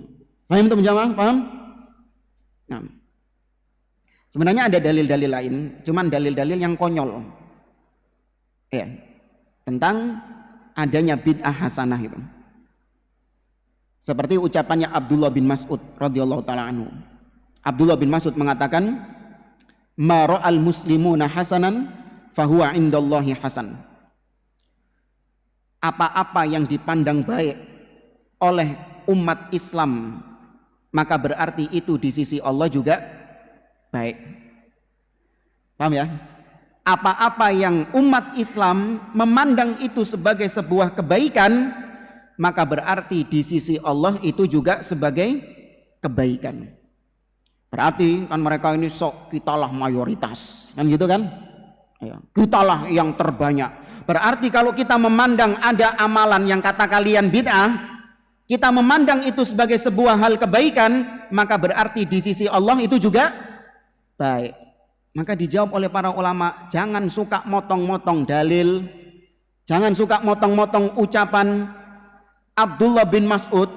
Yang sedang dibicarakan sama Abdullah bin Mas'ud di situ siapa? Yang dimaksud muslimun. Siapa yang dimaksud umat Islam sama Abdullah bin Mas'ud hidup di zamannya siapa? Sahabat. Maka konteks ucapannya Abdullah bin Mas'ud adalah sahabat Nabi, bukan semua kebanyakan kaum muslimin. Apa yang dipandang oleh para sahabat sebagai sebuah kebaikan, maka berarti itu di sisi Allah baik. Benar. Karena apa yang dipandang baik oleh para sahabat berarti ijma'. Dan itu dalil dalam agama kita. Nah, kalau mereka memutlakkan muslimun di sini adalah semua umat Islam, rusak agama ini. Semua umat Islam memandang musik itu baik atau buruk? Baik. Iya. Umat Islam kebanyakan memandang riba itu baik atau buruk? Baik. Berarti di sisi Allah baik. Wah, rusak kalau kayak gini agama ini. Iya. Baik. Ada lagi tentang ucapan Umar ibn Khattab, ni'matil bid'atu hadhihi. Sebaik-baik bid'ah adalah ini. Ya, tapi ini penjelasannya panjang sekali. Jadi ana lewati saja, ana skip. Baik jamaah rahimani wa rahimakumullah. Pembahasan berikutnya. Ini Abu Umar mana sih? Ah? Oh, sembunyi di sana. Kurang berapa menit ya? Berapa? 1 jam yang beneran tuh. Enggak, biasanya kita ini biasanya saja. Biasanya kajian di sini sampai jam 11. Jam 11 clear ya. Tapi ini mungkin pembahasan yang terakhir. Setelah itu mungkin ada pertanyaan, saya persilahkan. Kata beliau, ada 2 perkara yang penting untuk kita membedakan antara sunnah dan bid'ah.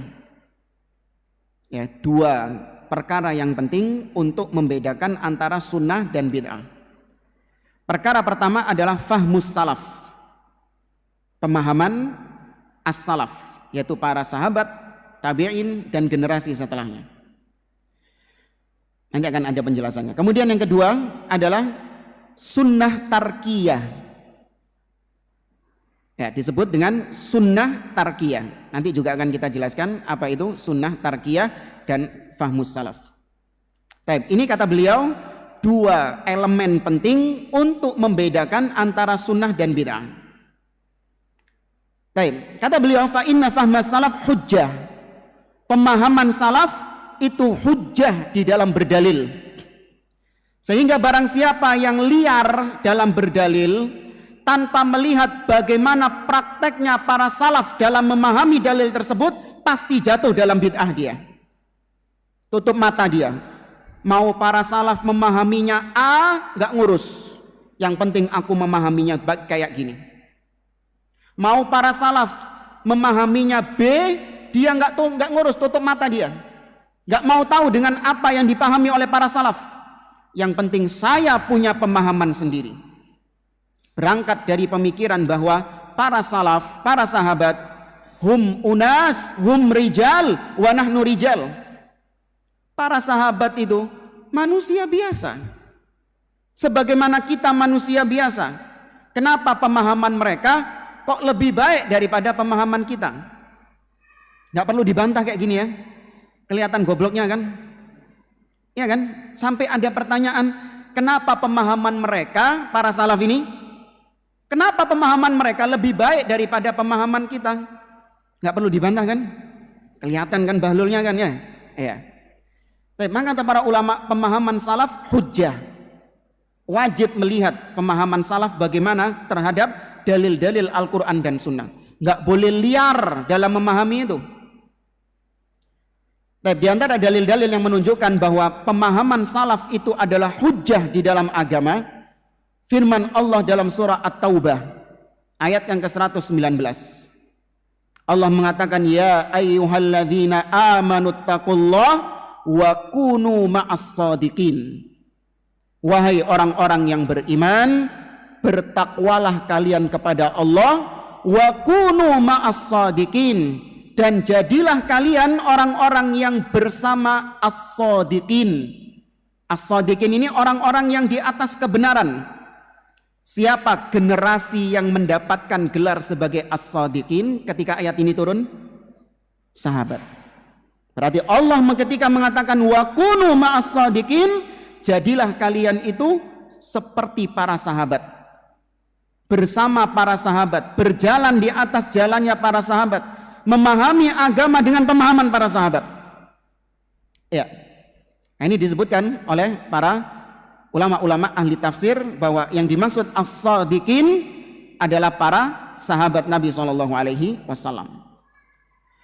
Dalil yang berikutnya dalam surah Al-Baqarah ayat 137, Allah berfirman, fa in amanu bimithli ma amantum bihi faqad ihtadaw wa in tawallaw fa innama hum fi syiqaq. Al-ayah. Kata Allah, apabila mereka beriman sebagaimana keimanan kalian, perhatikan kata-kata kalian di sini. Apabila mereka beriman, tidak cuma cukup beriman, tapi seperti imannya kalian, maka mereka akan mendapatkan petunjuk. Ketika ayat ini turun, siapa yang dimaksud kalian? Sahabat Nabi SAW. Saya ulangi ya, ajib ayat ini jamaah. Apabila mereka beriman, cukup? Tidak. Allah tambahkan seperti keimanan kalian. Maka nggak cukup cuman berislam, harus Islamnya seperti Islam siapa? Para sahabat Nabi SAW. Nggak cukup seorang mengatakan kami beriman, sudah cukup. Enggak. Wajib imanmu itu seperti imannya para sahabat. Faqadih tadau, barulah kalian berada di atas jalan petunjuk. Berarti yang keimanannya, Islamnya tidak seperti para sahabat, dia bukan di atas jalan petunjuk, melainkan di atas jalan-jalan yang sesat. Ada banyak dalil-dalil di sini tentang fahmus salaf hujjah, namun kita lewati. Tadi yang kedua, membedakan antara sunnah dengan bid'ah, apa? Ya, apa yang disebut dengan sunnah tarkiyah, yaitu sesuatu yang ditinggalkan. Maksudnya jamaah, sunnah, Anda dikatakan ittiba, mengikuti sunnah, itu jangan dianggap hanya pada perkara-perkara fi'liyah, melakukan suatu aktivitas. Ya, jangan cuma dianggap sunnah ini ittibanya ketika Anda melakukan suatu perbuatan. Sunnah itu juga bisa ketika Anda meninggalkan suatu perbuatan. Ketika Anda tidak melakukan perbuatan ini, maka Anda disebut ittiba sunnah. Nah kan kita dulu memahami ittiba sunnah itu kalau ada melakukan suatu amalan apa gitu, kayak manjangin jenggot atau nyingkrangin celana, ya, atau apalah yang memang katanya ini ittiba sunnah. Nah itu kan berarti berupa amalan, perbuatan.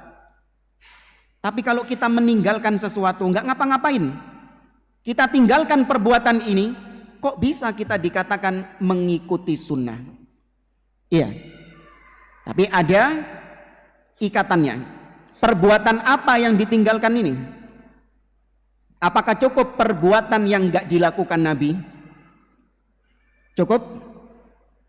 Berarti kalau kita meninggalkan perbuatan yang tidak dilakukan Nabi, maka kita berarti mengikuti sunnah? Nggak cukup kalau cuman ini definisinya. Tidak semua yang ditinggalkan Nabi itu disebut sunnah tarkiyah. Ada dua rumusnya. Sunnah tarkiyah ini ada dua rumusnya. Ketika kita meninggalkan sesuatu, dianggap sebagai ittiba sunnah, yaitu yang pertama apabila Nabi punya motivasi untuk melakukan hal tersebut, tapi ternyata nggak dikerjakan sama Nabi, padahal motivasinya ada, atau ada penghalangnya. Kalau mau nyatat motivasi sama penghalang, al-muqtadi ilaihi wal mani', ada motivasinya dan ada penghalangnya. Gini maksudnya jamaah. Kita menghukumi suatu amalan. Contoh misalnya berdakwah dengan musik, lagu religi, ya kan? Pakai lagu-lagu religi, berdakwah lewat musik. Baik. Apa sih motivasinya orang berdakwah lewat musik ini? Supaya banyak orang mengenal Islam, mengenal sunnah, ya, supaya orang tobat dari maksiat, supaya manusia dapat hidayah. Itu kan motivasinya kan? Nabi punya nggak motivasi gini? Nabi pengen nggak umatnya dapat hidayah? Manusia kembali kepada Allah, orang-orang bertobat kepada Allah yang maksiat, tobat dari maksiatnya. Pengen nggak Nabi itu? Berarti motivasinya Ada dari Nabi SAW. Kemudian yang kedua, masih tentang berdakwah lewat musik, yaitu adakah yang menghalangi Nabi untuk berdakwah lewat musik? Jangan bilang musik nggak ada, awas. Musik ada nggak di zaman Nabi SAW? Ada. Ya, meskipun nggak seperti alat-alat musik sekarang, tapi alat musiknya ada di zaman Nabi SAW. Berarti nggak ada yang menghalangi Nabi. Nabi punya motivasi plus tidak ada penghalang. Pertanyaannya, kenapa kok nggak dikerjakan sama Nabi? Coba berikan saya jawaban satu saja. Ustaz, Nabi gak kepikiran. Berani kayak gitu? Berarti antum lebih kepikiran daripada Nabi. Berarti Nabi bahlul ente pinter gitu. Iya. Kenapa para sahabat kok nggak ada juga yang berdakwah lewat musik? Padahal mereka semangat untuk mendakwai manusia agar manusia tobat, kembali ke jalan Allah. Pengen para sahabat kayak gitu. Tapi kenapa kok enggak mereka kerjakan? Laukana khairan lasabaquna ilaih. Seandainya berdakwah lewat musik itu baik, pasti yang pertama kali melakukan adalah para sahabat Nabi SAW. Seandainya berdakwah lewat musik itu baik, para sahabat pasti sudah bikin grup band. Iya, pasti sudah bikin grup band. Apa yang menjadikan para sahabat tidak lebih baik daripada orang-orang yang berdakwah lewat musik sekarang? Maka dari situ berarti dihukumi berdakwah lewat musik. Hukumnya apa? Bid'ah. Apa dalilnya kalau itu bid'ah? Sunnah tarkiyah, perbuatan yang ditinggalkan oleh Nabi SAW, padahal Nabi mampu melakukannya, ada motivasinya dan tidak ada penghalangnya. Paham di sini sunnah tarkiyah? Ya. Berarti dari jawaban ini saja Anda bisa menjawab, bisa menyumpal mulutnya orang-orang yang mengatakan bahwa pergi haji naik unta, jangan naik pesawat, bid'ah karena nggak ada, karena nggak dilakukan Nabi katanya. Kalau ceramah nggak usah pakai mikrofon karena Nabi nggak pernah ceramah pakai mikrofon. Tuh, sumpel mulutnya dengan dua hal tadi itu. Apa yang pertama? Motivasinya, dan yang kedua penghalangnya. Ya. Ada nggak motivasinya Nabi ceramah pakai mikrofon ini? Adalah. Ada motivasinya. Dan Nabi saja diriwayatkan ketika berkhutbah, kata Jabir bin Abdullah, ihmarrat ainah, matanya sampai memerah, washtadda ghadabuh, marahnya Nabi meningkat, kemurkaannya, wa ala sautuhu, dan meninggi suaranya, ka'annahu mundhiru jaish, seperti seorang panglima yang sedang memperingatkan prajurit-prajuritnya. Tuh, berarti Nabi lantang suaranya. Yo, coba kalau ada mic kan Nabi seneng kan? Ya kan? Ada motivasi kan berarti kan? Taib. Yang kedua apa tadi? Penghalang. Apa yang menghalangi Nabi nggak pakai mikrofon? Gak ada barangnya. Iya, barangnya nggak ada. Berarti alasannya kenapa Nabi nggak pakai mikrofon karena nggak ada barangnya. Itu jawaban kita. Nah, kalian tadi belum menjawab. Yang dakwah pakai musik tadi, kalian belum jawab. Kenapa Nabi nggak dakwah pakai musik? Nggak ada yang bisa jawab jamaah. Yakin. Jangan dipaksa. Nanti akhirnya ucapan keluar ucapan-ucapan kufur itu. Nabi nggak apa tadi? Nabi nggak kepikiran kayak. Nabi lupa. Ya, nggak sempet, apalagi, iya, intinya mereka nggak memiliki jawaban. Baik, ini mungkin jamaah yang dimuliakan oleh Allah Subhanahu Wa Taala. Baik, barangkali ini yang bisa saya sampaikan. Mungkin ada yang ingin ditanyakan, saya persilahkan.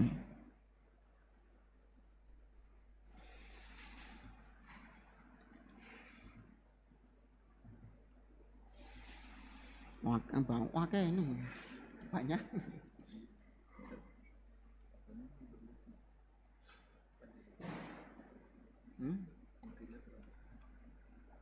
Ya nggak apa-apa, lihat aja.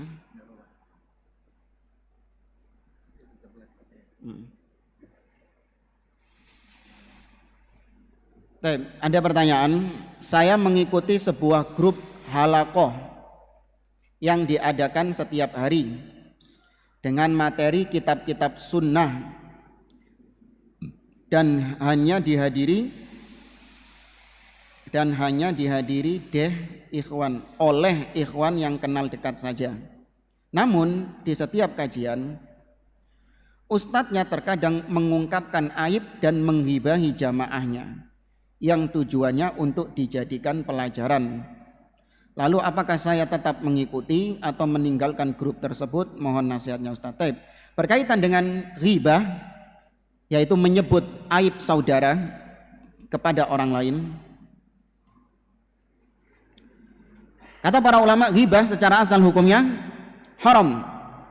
Berdasarkan firman Allah Subhanahu wa taala, "Wala yaghtab ba'dukum ba'dha." Ayuhibbu ahadukum ayyakula lahma akhihi maitan fakarihtumuh. Jangan sebagian kalian menghibah sebagian yang lain, menyebut-nyebut aib di hadapan orang lain. Apakah kalian suka memakan bangkai saudara kalian sendiri? Tentu kalian enggak suka. Namun kata para ulama, diantaranya Imam An-Nawawi rahimahullah dalam Riyadhus Shalihin ada bab di situ bolehnya ghibah dengan beberapa kondisi.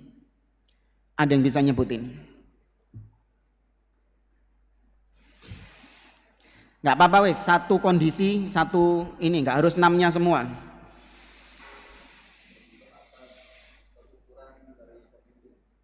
Menghibah kekufuran pemimpin masih terlalu kurang umum. Antum terlalu spesifik itu poinnya itu. Antum sudah dapat tadi ya? Hah? Enggak, ininya sudah dapat antum ini. Sudah dapat.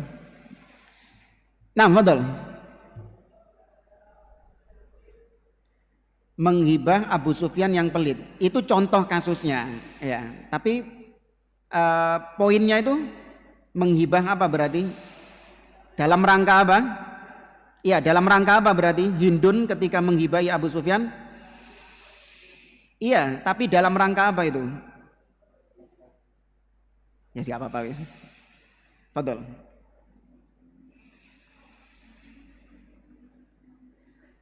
Dalam rangka meminta fatwa. Ya, dalam rangka meminta fatwa. Itu masuk dalam poin 6 hibah yang diperbolehkan. Enggak ada lagi? Betul.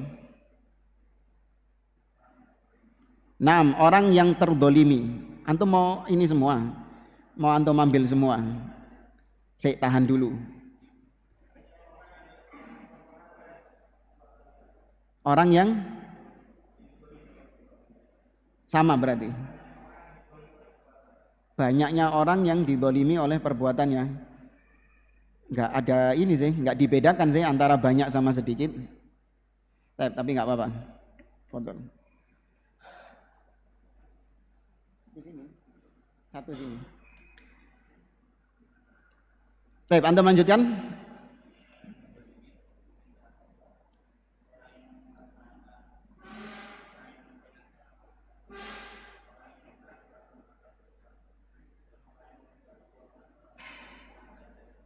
Nah, itu catatan antum atau Google?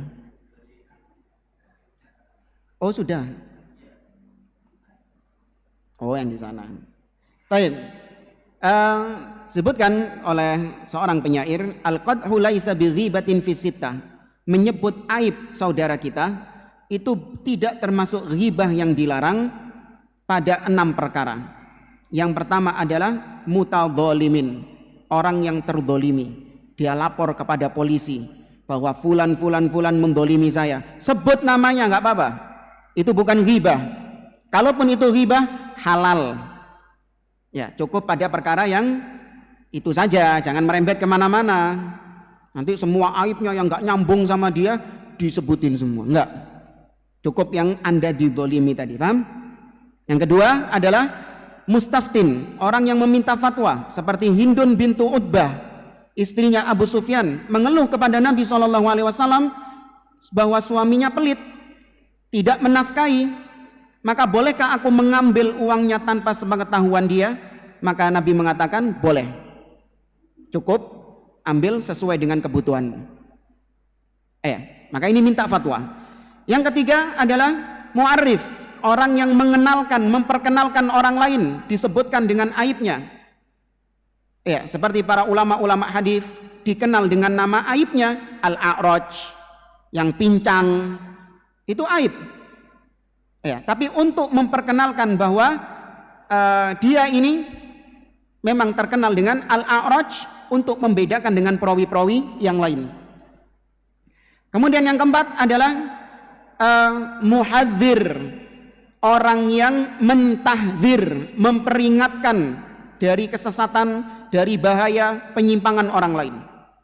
Hati-hati, jangan duduk di majelisnya Ustadz Fulan, jangan mengambil ilmu dari Ustadz Fulan. Kenapa? Dia punya penyimpangan ini, dia mengatakan begini, dia punya penyimpangan ini. Itu aibnya dia sebutkan. Tapi hanya khusus yang berkaitan dengan apa? Dengan agama. Nggak usah tentang aib-aib pribadinya, jangan. Ini Ustadz Fulan ini, dia itu kasar sama istri. Nggak usah disebutin yang itu. Cukup penyimpangannya di dalam agama. Dia sering mencela penguasa, ngajak rakyat untuk menghasut kepada penguasa. Dia suka menyimpangkan sifat-sifat Allah, menyelewengkan, mentakwil sifat-sifat Allah, sebutkan. Kemudian yang kelima adalah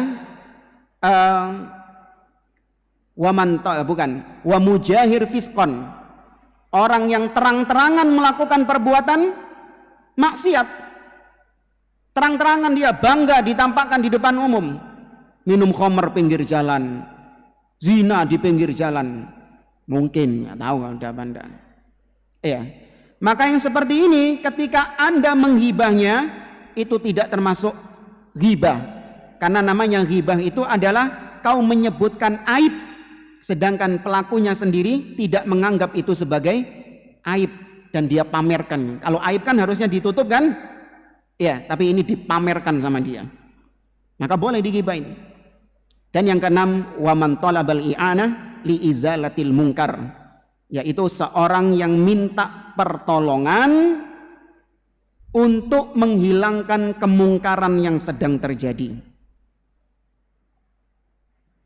Di komplek antum sedang diadakan pesta miras misalnya oleh tetangga antum yang bernama Pak Fulan. Nah, untuk menghilangkan kemungkaran ini, antum lapor kepada Pak RT. Pak RT, ada pesta miras di komplek kita.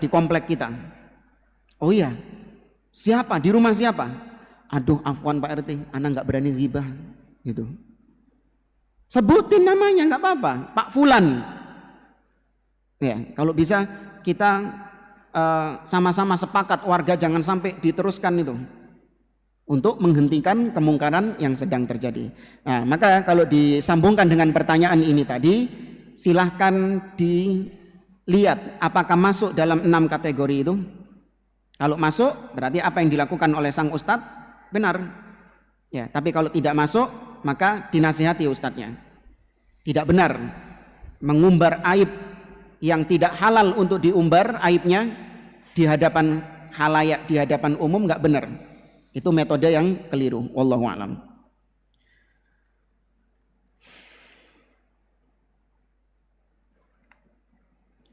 Baik, Ustadz mau bertanya, apakah ibadah itu ini pertanyaannya kayak soal ujian jamaah. Dengerin ya. 1. Apakah ibadah itu? 2. Bid'ah hanya dalam urusan agama? Apakah disebutkan dalam dalilnya bahwa hanya dalam urusan agama saja? Kayak ini jawab soal ujian. Baik.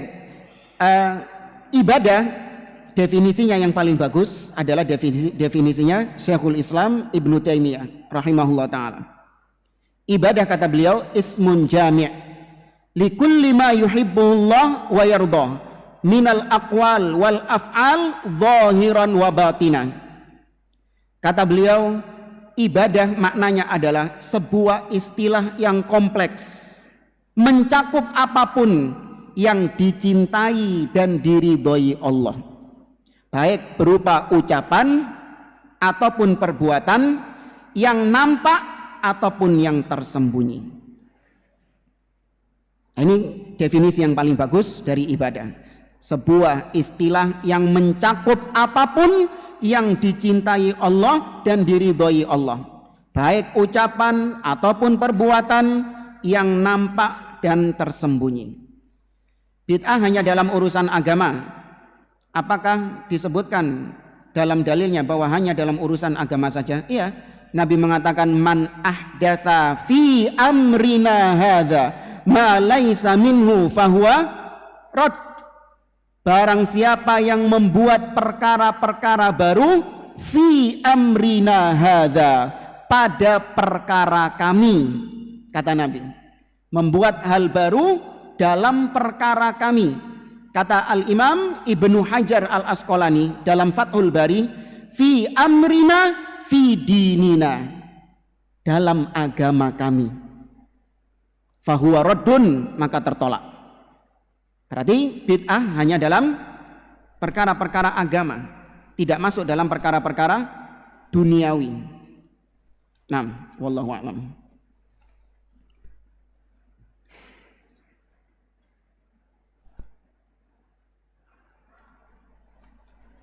Jamaah, anak kira ini ya bisa saya sampaikan, sudah lewat jam 11. Mohon maaf bagi pertanyaan-pertanyaan yang tidak terjawab. Semoga Allah Subhanahu wa taala membalas jeripaya antum dalam menulis pertanyaan, dan semoga Allah Subhanahu wa taala memberikan ilmu kepada yang bertanya. Saya akhiri majelis kita dengan kafaratul majelis. Jazakumullahu khairan. Subhanakallahumma rabbana wa bihamdik, asyhadu an la ilaha illa anta astaghfiruka wa atubu ilaik. Wa akhiru da'wana anil hamdulillahi rabbil alamin. Wassalamualaikum warahmatullahi wabarakatuh.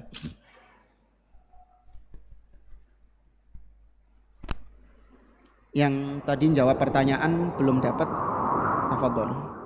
Assalamualaikum warahmatullahi wabarakatuh. Alhamdulillah ana malam ini bisa sampai ke Masjid An-Naba, dan ternyata Masjid An-Naba ini membuka kesempatan bagi kaum muslimin untuk berlomba-lomba menuju surga Allah Azza wa Jal. Kita ini sedang bangun apa sekarang? Di belakang Ustaz akan kita buat tingkat 3 bangunan untuk pondok pesantrennya Ustaz. Oh, untuk pondok pesantren. Masya Allah, Masya Allah. Jadi masjid tapi udah dipakai untuk pondok juga? Betul sekali Ustaz. Ya. Masya Allah, jangan alhamdulillah. Jadi kita mau bikin ma'had tahfidz rencana insya Allah ya. Betul sekali. Jadi tanahnya udah ada, tinggal bangunannya. Kira-kira butuh fulus berapa nih?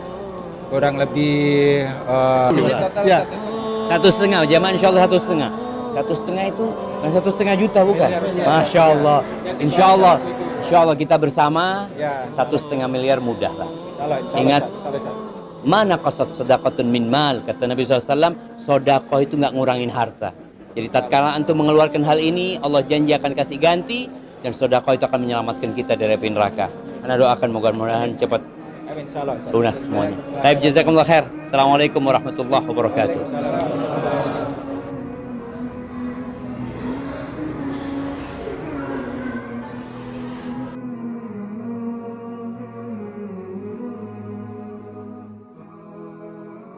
Hmm.